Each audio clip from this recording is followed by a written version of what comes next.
Hi everyone, welcome to my channel. I'm very sorry about the delay in uploading this week. I've just been a bit busy. So today I'll be reviewing Married at First Sight Season 12, Episode 7, and it's Decision Day. It's surprising, but the season's almost is over really because next week is reunion. So in this episode, what what can I say was new? It was going to be expected that a couple of them were going to be divorced and a couple were going to stay married, and I think I'm happy that I think I got three out of most of my predictions were correct, or at least two of them were correct. But anyway, I'll review the couples and hopefully we can have a conversation on this. So to start off with, I'm going to start off with Ryan and Clara. Ryan and Clara have always said that they're going to stay married, in my opinion, because Ryan and Clara, of all the five couples, have put in the most work. Ryan and Clara, yes, they've got issues whereby he hasn't told her I love you and they haven't had sex. And I like the fact that he didn't do it as a checklist whereby he had to say I love you for her to say yes, she'll stay married. So the fact that this is something that they're going to share in private is something that I think I've admired the most about Ryan and Clara. They've always tried to sort of be a united front when they are with other couples, and whatever issues they've had, I think they've sort of handled them privately. Yes, there is the incident where Clara was venting to the girls and stuff, and I think when Ryan sees that, hopefully they'll have a conversation about that and have a more understanding of what was going on. For me, I think it was a done deal for me. I think Clara was always going to say yes. Even if Ryan had said no, Clara was always going to say yes because, in her opinion, as she said, he checked all the boxes. He was one of the best guys she's ever dated. He's treated her very well, which he has. And though he hasn't said I love you, he's gone out of his way to make her feel appreciated and to make her feel wanted, in my opinion. I know everybody has a different opinion. The fact that, he's created space for her in his house, he's really tried to, you know, build a relationship with her pet, he's really tried to do the things that she likes. He went for this pottery class with her. It's not something that he likes. She wanted to sit out and watch a movie. He set up the environment for her. So for me, Ryan has really listened to Clara and has really tried to do things to build their relationship. And Clara, in her own right, yes, she was frustrated about two things, but she as well has tried to sort of um, work with Ryan on their relationship. It's not like they haven't been pulling against each other, but they've been sort of pulling towards each other to sort of try and create this union. And even the experts said Ryan and Clara are an example of what they aim to achieve on Married at First Sight, which is just because something is not going right doesn't mean you should give up, but look for other areas in which you can build on. That way, at the end of it, when you get to decision day, you can look at, yes, they've got an issue with sex, they've got an issue with I love you, but given everything else that they've done together, do they think they're still willing to put in the work? And for them, they felt, yes, there's the sex, there's the I love you, but it's not such a deal breaker for them because it's something that they will do after the show, which I think Ryan is a very private guy and a very reserved person, and he didn't want this out there for the whole world to see and to sort of understand what's going on, or to sort of dissect their relationship. And so I'm happy that they've chosen to stay married. I'm happy also, apparently, they've chosen not to participate in couples camp, which to me shows that these two people went into this wanting a relationship. Because at times, when you constantly putting out your relationship to others, you are opening yourself up to people's opinions, you're opening yourself up to people's voices interfering in your marriage and sort of building tension in your marriage. Because I think in former seasons some couples have have not complained but sort of have talked about how people, the audience, have sort of interfered in them building their relationship. So I wish them all the best. I'm sad we won't see them on couples camp, but in my opinion, couples camp is, I'm losing interest in it. So I think it's a good decision for them to choose to stay married. I understand they were putting in a bid on a house. I saw that online. So I wish them all the best, and hopefully we'll see them at the reunion and they'll still be as happy. And Hopefully they keep us updated from time to time, but they continue to build on their relationship. From there, we go on to Jacob and Haley. Jacob and Haley, for me, Haley, in my opinion, is the female version of Chris. The only difference is she hasn't said some of the spiteful things that Chris has done or hasn't done, but 80% of the way she's presented herself is more or less the way Chris has presented herself. And this is why this marriage has failed. Initially, Haley didn't put in any work, and then when Dr. Viviana called her on it, she then started vocalizing that she was putting in the work, she was putting in the work. But when you watch it, she didn't put in the work, and Jacob shut down when he realized that she wasn't willing to participate or she wasn't willing to build a relationship with her. And so even though she kept complaining, oh, I'm putting in the work, he's not doing anything. I think for him, her constant picking on him and her constant criticizing him, and I think her embarrassment at some of his um, awkward behaviors or things that might turn certain people off, I think is what made him shut down.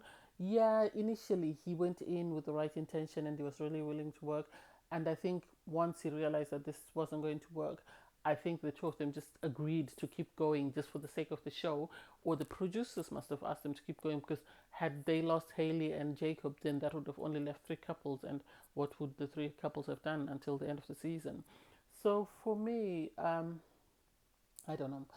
I think it was a good decision for them to get divorced. It's really sad that Haley didn't use the same template that Brian and Clara used, because had she moved away from focusing on the fact that, oh, his diet and he loves the 80s and his clothing, and looked for other aspects to like about him, she would eventually have landed herself a very good guy. And if she continues to dissect every relationship she goes into, she's going to struggle to find someone to settle down with. So it's really sad that she didn't appreciate him for that. And I've always said Jacob is socially awkward, and so I think for him to adjust and adapt to the constant things that Haley was sort of throwing at him became too much for him, that eventually he's just shut down because he realized that whatever he did, he tried changing his clothing, he tried changing his way of life, he tried to drink, but nothing seemed to work. So for me, I think it's really sad. I really hope they both move on from Married at First Sight and they do meet people that are right for them, and they do have, manage to have a successful relationship. I think at times like this, that's when you think maybe Married at First Sight, yeah, because of the marriage license, people might, of being officially married, people might not want to do it again. But I think that over the years, there have been people that you've seen that you've always wished, oh, I wish they could get a second opportunity, or I wish they could be rematched with someone. So I don't know, maybe instead of getting them to remarry, maybe they need to sort of set them up on dates with someone and see if they can build something, or give them a dating process without a marriage certificate, and then at the end of it offer them a chance to get married if they feel that the person is right. Because I think people like Jacob, people like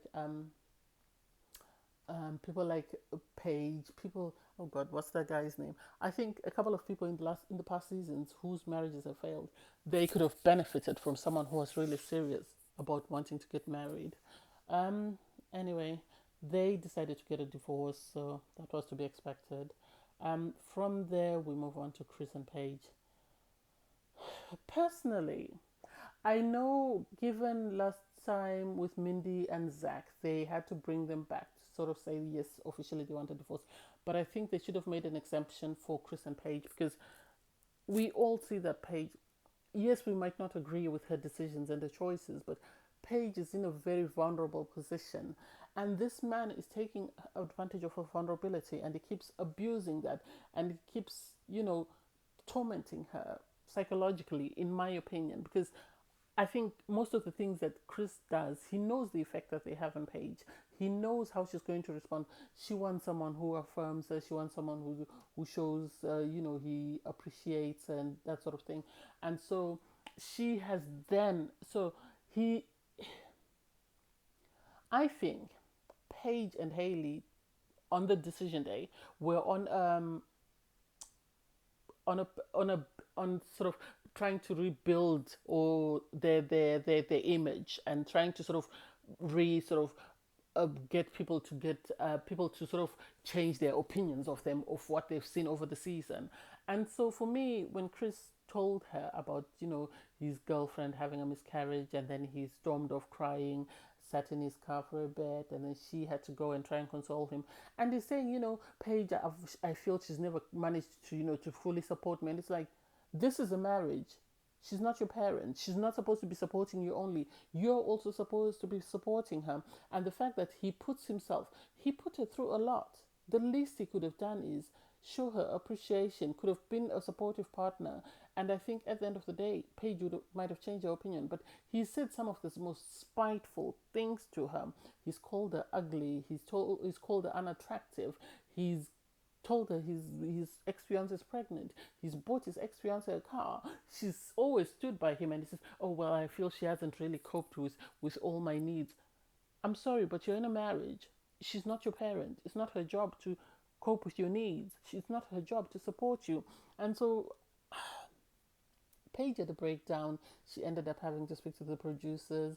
And Pastor Carl said the truth, because he said, you said two things that I really grasped. He said, it's not the expert's position to force them to get a divorce, but they can only ask them. And he said he will not be more upset with Chris than Paige is willing to. And I think last week when the other couples were discussing, I don't remember whether it was Miles or Woody who said Paige and Chris are in a situationship.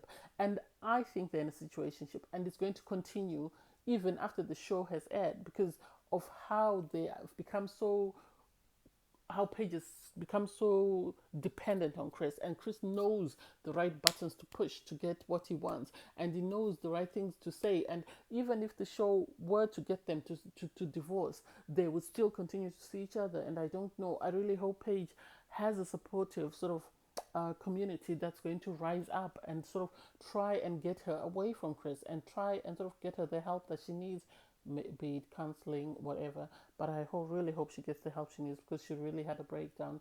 But that's them. So initially Chris was saying, we're undecided, and Dr. Viviana, thank God for Dr. Viviana, she kept insisting that, she wanted them to make a decision, and because Chris was playing with Paige and telling her what she wanted to hear. And eventually Paige, after speaking to the producers, came back and said, no, I want a divorce. And I would have bought the fact that she wants a divorce, but when we saw them meet up again at the end of the show and she left with Chris, that to me says she told the experts what they wanted to hear, but then as soon as she left, she went back to her old habits with Chris, and that situationship is going to continue until one of them finds somebody else, or until, I don't know, something happens, and hopefully nothing bad happens, but I don't know. For me, I think Chris was just trying to build this image. He was trying to get sympathy from people, talking about, I'm not saying his girlfriend wasn't pregnant or she hasn't had a miscarriage, but I think he was looking more for sympathy than anything else. And I think Chris has got a problem with or authoritative women, or women speaking up to him, because when Dr. Viviana tried to speak up to him to say, no, you have to make a decision, Paige had to stop him because he was about to start swearing, which I don't get as a man of God how he can do that. But then anyway, what do I know? From there we move on to Eric and Virginia. I always thought Eric and Virginia would stay married. Yeah, they do have their moments, and I think Eric and Virginia's moments are more when they are intoxicated than anything else. Eric has fallen in love with Virginia, and I think because he's a bit older, the problem is that Virginia is still a bit younger. She's still outgoing. She still has a lot of things to do. But there was sort of a calmness and a sort of I don't know how to describe it about Virginia during this episode, because she seemed more centered and she wasn't all over the place as she normally is, maybe because she hadn't drunk. But they both decided to stay married, and I think they'll actually make it work. I think it's just a matter of Virginia realizing that because of her insecurities from before, I think once she realizes that Eric is not going anywhere, Eric really loves her, and Eric is here to stay, she is going to be willing to make sort of the transition from being a party girl into a wife, and they'll have, hopefully a happy marriage. I don't think their relationship is as toxic as Jamie and Beth, but I think there's still problems there, and I've always advocated that they need counseling, they need therapy. So the two of them, hopefully, if nothing else, that's what they do after um, after the show. Although I understand they'll be on couple scams, so we'll see them as they transition from the show, from Married at First Sight to being a couple, and how they're going to continue to build on their relationship. I wish them all the best. And then lastly, we have my favorite couple from day one, uh, Brianna and Vincent. For me, Brianna and Vincent were always going to stay married. There was no debate about that. I think the issue is just they still need to work on their communication, and I think a lot of couples that have been on Married at First Sight have struggled with their communication because you're thrown together with someone you don't know from anywhere, someone you have to learn about them. And although they were a perfect match, I think because they were a perfect match, they didn't do as much work as Ryan and Clara. And I think after the show, if nothing else, this is what they need to do. They need to take time out. They need to learn about each other. They need to build their relationship. They might have had conversations in private because they always tried to present a united front like Ryan and Clara. But I hope, if nothing else, they do the work that is needed to build their relationship. I hope, if nothing else, they get to know each other better. I know we'll be seeing them on Couples Cam as well. So I'm happy for them. It was always a given that they're going to stay married. I think people have concerns about Vincent's attitude towards Brianna. And I think in how she talks when he says she's bossy, I think it's just communication. I think it's just communication, communication, communication. I think as long as they learn to talk to each other, and they have counseling, they should be fine. I think once they have counseling, they'll be fine as a couple and they'll grow as a couple. And I think they'll be one of the most successful Married at First Sight couples. Yeah, we have couples that have stayed together. Some of them, they all seem okay, but you can still see that there's still a lot of work that needs to be done. And I think they still need to, I really don't know what I'm trying to say. They look happy, but they're not happy, if you understand, or they're just content and they've just chosen to ride this marriage until the wheels fall off. But I don't know. That's me. I might have a different opinion to everybody else. Afterwards, all the couples met up to have a conversation, and their faces when Chris arrived, just everybody's face every time the expert's face when Chris spoke positively about Paige cracked me up. And the couples, everybody, when Chris turned up, everybody was shocked. Yeah, he tried to make amends. I think when the couples met up, they were having a great time, and then Chris turned up. I think the only reason Chris turned up is because Paige asked him to turn up. And I think Chris is trying to sort of work on whether Paige has told him that, he needs to do the work, he needs to change his way of doing things, or whatever she said to him, that's what Chris is working on. Because I at the end of it, I remember Paige saying, "I appreciate Chris for coming, to this event. I appreciate Chris for doing the work, and I appreciate the fact that Chris is trying to rebuild relationships with people, because Chris and Eric were able to sort of repair their relationship, and they were able to apologize to one another, shake hands, and this impressed Paige a lot. But I don't know why Paige is still hanging around Chris. When they, at the end of the event, Paige left with Chris, and I'm just like, why? Why? I know the show producers cannot hold her back or force her to do anything she doesn't want to, but I don't understand why she went with Chris. But everybody seemed happy. Ryan and Clara seemed very happy with their decision. They seemed content. I love the fact that even in a crowd, they're always together and they always keep to themselves, and they try and avoid getting in other people's businesses. And so it was great to see them all. I still feel sorry for Jacob, and I hope he finds everybody else. So on next, they then showed a highlight of next season, and they also showed a highlight of the reunion, and Chris threw a tantrum. So that's something to look forward to. I think next season on Couples Cam we will be having Brianna and Vincent, and Eric and Virginia joining the couples. Ryan and Clara, as I've said before, have chosen to stay out of the couples camp because they feel they want to grow their relationship away from the cameras and just get to know each other, and um, they appreciate the opportunity to be on the show because it has matched them and brought them together. But I think for them, they feel they want to, start working on their marriage, which is why I've always appreciated them and loved them. Is that they, yes, went on the show because they were after something, and once they got what they were after, they've chosen to move away from the cameras, and they've chosen to work on their relationship and get to know each other and build a stronger foundation. And I hope, if nothing else, even those that stay on couples camp, I hope, if nothing else, they learn, or they use part of what Ryan and Claire are doing, which is building a strong foundation. Because after, you can only sort of get away with sort of ignoring certain topics for so long before things bubble over and things break down. So I hope, if nothing else, Ryan and Clara have a great marriage, and I hope Jacob finds somebody. And my biggest wish for Paige is I hope her family are able to step up and support her and manage to sort of move her away from Chris, and get her to get counseling, and that she meets somebody else who will love her for who she is and appreciate her for who she is. It's sad that we can't match her with Jacob, but I think Jacob would have been a great husband for her. Anyway, thanks for watching, guys. See you next time. Bye.